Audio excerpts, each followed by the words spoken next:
ഒരു ചവിട്ട് വാങ്ങി. അല്ല അമ്മ, ഇയാൾ ഇവിടെ ഇവിടെ എന്തോ നടക്കട്ടെ. സംസ്കാരമില്ലാത്ത കൂട്ടരാണെന്ന് കണ്ടു കഴിഞ്ഞാ പിന്നെ നീ എന്തിനാ അതിൽ ഇടപെടുന്നത്? അല്ല പോകാനല്ലേ പറഞ്ഞത്? ഇവിടെ നടക്കാൻ.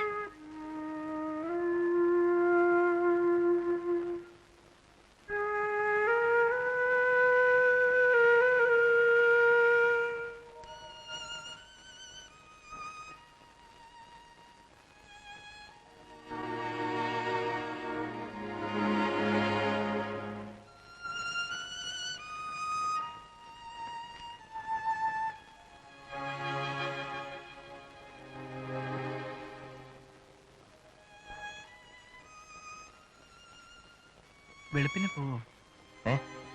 വെളുപ്പിന് പോകുന്നുണ്ടോ? ഇല്ല, ആ കുട്ടിയോടൊരു കാര്യം പറഞ്ഞിട്ട്